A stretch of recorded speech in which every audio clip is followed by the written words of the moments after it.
Episode की शुरुआत में हम काउंट फेरमॉन को देखते हैं जो गुस्से में कहता है, यह गोब्लिन इंसानों से पंगा लेकर खुद की ही कब्र खोद रहे हैं, सभी गोब्लिन की ओर मुड़ो और हमला करो।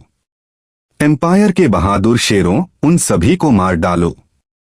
कुछ ही मोमेंट्स में उसने और उसकी सेना ने बड़ी ही आसानी से बहुत सारे गोब्लिनों को खत्म कर देते हैं। लड़ाई कुछ ही समय में हत्याकांड में बदल गई और साथ में हम हुड्डी वाले बांदे को देखते हैं जो किसी भी एलिमेंट मैनिपुलेट कर सकता है। वह खुद को इस लड़ाई में साबित करना चाहता था, इसलिए वह बिना देरी किए बहुत सारे गोब्लिनों को मारे जा रहा था, बिना यह जाने कि हमारा लिन अपने ड्रैगन के ऊपर से इस लड़ाई का नजारा देख रहा होता है और कहता है, शुक्र है मैं टाइम पे आ गया, नहीं तो मैं ये वंडरफुल शो मिस कर देता। फिर हम यहाँ पर किसी के स्वॉर्ड को देखते हैं जो खून में पूरी तरह से लथपथ था। यह काउंट फेरमॉन होता है जो बहुत सारे गोब्लिन को मार चुका होता है। वह कहता है कि गोब्लिन पूरी तरह से बेकार कचरे से ज्यादा कुछ नहीं है। यदि हम इसी तरह से आगे बढ़ते रहे तो लड़ाई 1 घंटे से भी कम समय में खत्म हो जाएगी। अचानक एक घुड़सवार उड़ता हुआ उसकी तरफ आकर गिरा। वो आदमी और उसका घोड़ा दोनों इम्पैक्ट से बुरी तरह कुचल गए। इस अनएक्सपेक्टेड घटना ने लिन को भी चौंका दिया। जैसे ही उसने सिटी गेट से एक हाई रैंकिंग गोब्लिन को निकलते देखते हैं, वह टेंटिकल्स वाला गोब्लिन धीरे धीरे खुद को रिवील कर रहा होता है। उसने आती है एक भयानक दहाड़ लगाइए। दहाड़ की आवाज पूरे बैटलफील्ड में गूंज उठी और पलक झपकते ही उसने बहुत सारे नाइट्स को मार दिए। लिन को सिस्टम ने तुरंत वार्निंग जारी की, वार्निंग, दुश्मन detected, goblin beast king, level 79, title Lord of beasts, HP 1000, strength 700, defence 600, total states 3000। Goblin के स्टैट्स को देखकर लिन तुरंत टेंशन में आ गया। उसे नहीं पता था कि ये किस तरह की स्पीशीज वाला गॉब्लिन है, लेकिन इसके टेरिफाइंग एट्रीब्यूट्स को देखकर ये साफ था कि ये एक अविश्वसनीय रूप से खतरनाक दुश्मन है। जितना ये दिखता है उससे कहीं ज्यादा। जितने भी काउंट होते हैं कहते हैं पीछे हटो। काउंट स्टारमिन ने भी इमेंस डेंजर को सेंस किया और तुरंत आर्मी को पीछे हटने का ऑर्डर दिया। काउंट स्टारमिन और काउंट फेरमॉन दोनों बहस कर रहे थे कि क्या ये गोब्लिन लॉर्ड है और इसे उनके फैमिली एलिट्स को सौंपने का विचार कर रहे थे। अचानक उनके पीछे से एक आवाज आई, फादर। यह काउंट स्टारमिन की बेटी होती है, लॉर्ना, जो लोडर की चचेरी बहन होती है, जो कहती हैं, इस गोब्लिन को हम पर छोड़ दो, हम उसे फुसलाकर दूर ले जाते हैं और आप बाकी सैनिक का ध्यान रखें। उसके साथ 2 नोबल फैमिलीज के 3 पावरफुल यंग वॉरियर्स थे। अपनी बेटी को इतनी आसानी से वॉलंटियर करते देख काउंट स्टारमिन ने लोर्ना को जल्दी से वार्न किया, सावधान रहो, उस यूजलेस फूल की तरह मत बनना। लोर्ना और उसके टीममेट्स तुरंत सिटी गेट पर टेरिफाइंग गोब्लिन की तरफ चार्ज कर दिए। उनमें से लड़के ने चिल्लाया, मॉन्स्टर, ये ले। एक पल में एक शार्प लाइट बीम सीधे गोब्लिन के सिर की तरफ चली गई। हालांकि अटैक गोब्लिन को घायल करने में फेल रहा, उल्टा इसने क्रिएचर को और गुस्सा दिला दिया। इसके बावजूद उनका गोल अचीव हो गया। उन्होंने सफलतापूर्वक उसका ध्यान अपनी तरफ खींच लिया। चारों जल्दी से मॉन्स्टर को सिटी से दूर ले गए। ये सब होता देख लिन को एक गहरी बेचैनी महसूस हुई। अच्छा नहीं हुआ अगर वे उसी दिशा में और आगे भागे तो मेरे लोगों से टकरा जाएंगे, जो एक बड़ी प्रॉब्लम होगी।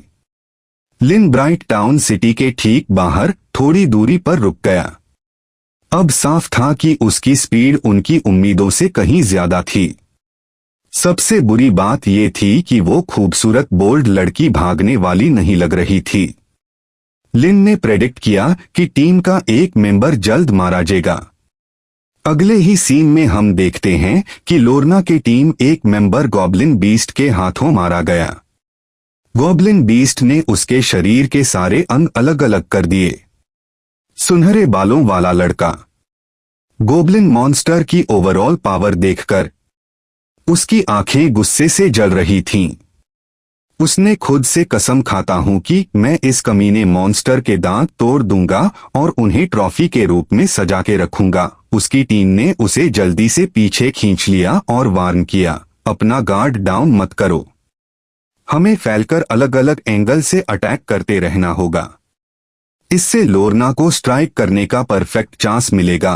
बैटल के केओस के बीच लोरना एक अपॉर्चुनिटी की तलाश कर रही थी। उसने खुद से कहा, मैं अकादमी के सभी स्टूडेंट्स के लिए रोल मॉडल हूं, मैं इस फाइट में बिल्कुल फेल नहीं हो सकती। जैसे ही उसे एक ओपनिंग दिखी, लोरना ने तुरंत अपनी high level skill holy spear of exorcism को रिलीज किया। एक पल में डिवाइन एनर्जी से भरी उसकी स्पीयर सीधे गोब्लिन के चेस्ट को चीर दी। ऊपर लिन बैटल को ध्यान से देख रहा था। वह मन में सोचते हुए कहता है, उस लड़की की टोटल कॉम्बैट पावर लगभग 1700 थी, जबकि बाकी के सिर्फ 1000 के आसपास थे। फिर भी वे इतनी देर तक गोब्लिन बीस्ट किंग के खिलाफ टिकी रही। ये वाकई अनएक्सपेक्टेड था। लेकिन लोरना का अटैक मॉन्स्टर को मार नहीं पाया, उल्टा इसने उसे और भी गुस्सा दिला दिया।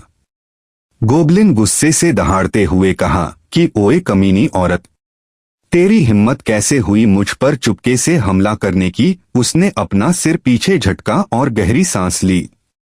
लिन का एक्सप्रेशन तुरंत बदल गया, क्योंकि गोब्लिन ने अपनी सबसे terrifying skill beast Kings roar को रिलीज करने वाला था।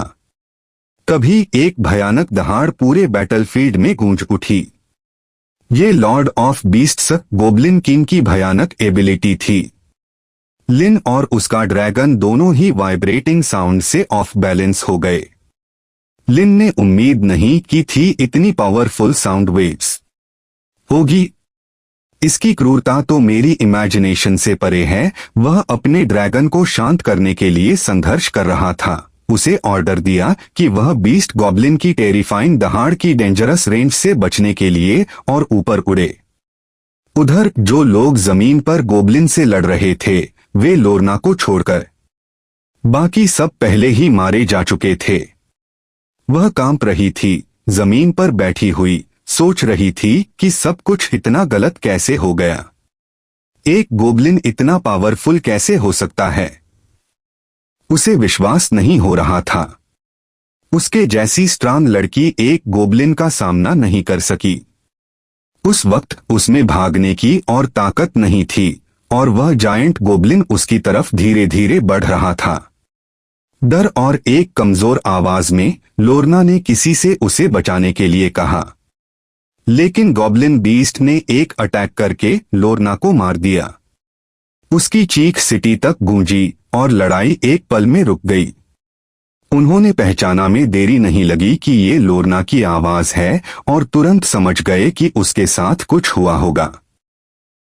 काउंट स्टारमिन अपनी बेटी को बचाने के लिए जाना चाहता था, लेकिन उसे तुरंत रोक दिया गया। एक व्यक्ति कहने लगा कि स्टारमिन, हम कमांडर के रूप में अब आपको खोने का जोखिम नहीं उठा सकते। फिर हुड्डी वाला बंदा कहता है, शांत रहो, और सबको जंगल की तरफ देखने के लिए कहा। कुछ धीरे धीरे उनकी तरफ आ रहा था। उसका पूरा शरीर ढका हुआ और लाल था। जब वो करीब आया तो उन्हें तुरंत एहसास हुआ कि ये पहले वाला टेरिफाइंग गोब्लिन है। उसके एक टेंटेकल से लोरना की बेजान बॉडी लटकी हुई थी। मॉन्स्टर द्वारा अपनी जीत की ट्रॉफी के रूप में ले जाई जा रही थी। अपनी बेटी को इस हालत में देखकर स्टारमिन गुस्से से भर गया। बिना कुछ सोचे वह गोब्लिन की तरफ आगे बढ़ते हुए कहने लगता है, बास्टर्ड, मेरी बेटी मुझे वापस दे। पीछे से काउंट फेरमॉन कहने लगता है, वापस आओ, बस हम जीतने ही वाले हैं।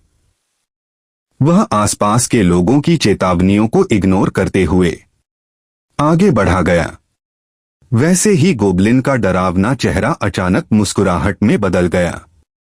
बिना किसी देरी के गोब्लिन ने अपना बड़ा सा हाथ स्टारमिन पर मारा। हमले में बहुत शक्ति थी और एक ही मुक्का में स्टारमिन बुरी तरह से जमीन पर जाकर गिर और बेहोश हो गया। सौभाग्य से सैनिक समय पर आ गए और उन्होंने गोबलिन पर अपने भालों से हमला किया, लेकिन उनका हमला बहुत कमजोर था। उन्होंने गॉब्लिन बीस्ट को रोकने की कोशिश की दृढ़ता से। तभी काउंट फेरमॉन ने हुड्डी वाले बांदे से कहा, जल्दी से तुम अपने सबसे पावरफुल अटैक से इस पर हमला करो। हुड्डी वाले बांदे ने सोचा यह उनका मौका है मॉन्स्टर को खत्म करने का। डर के मारे उसको लगा कि अब कोई रास्ता नहीं है बचा है। उसने फैसला किया कि सब कुछ दांव पर लगा दूंगा। कूदकर उसने हाई लेवल मैजिक का प्रयोग किया। एक बड़ा सा एनर्जी का गोला जमा करके गॉब्लिन बीस्ट पर हमला कर दिया। एक विशाल फायरबॉल ने रात के आसमान को रोशन कर दिया। हमले का इम्पैक्ट बहुत बड़ा था। निचले स्तर के गोबलिन तुरंत भागने लगे। फिर हुड्डी वाला बांदा हांफते हुए सोचता है कि आखिरकार उनका नेता मर गया है इतने बड़े हमले से। हुड्डी वाला बांदे की सारी मैजिकल पावर खत्म हो गई थी उस आखिरी हमले से। यह देखकर कि मॉन्स्टर पूरी तरह से जल गया है, वह जीतने वाली हंसी हंसने लगा। वह निश्चित था कि उसकी प्रसिद्धि इस जीत के बाद फैल जाएगी। उसने फेरमॉन और बाकी लोगों को देखा हंसते हुए और कहने लगा, मैं जीत गया।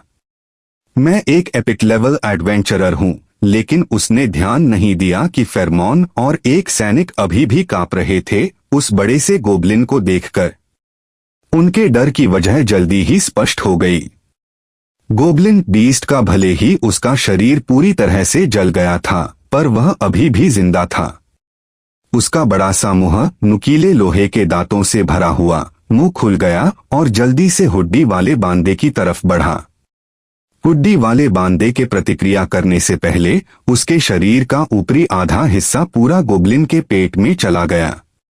फेरमॉन और सैनिक वहीं खड़े रह गए, डर से कांपते हुए उस भयानक दृश्य को देखकर। Thank you for watching. Please like and comment.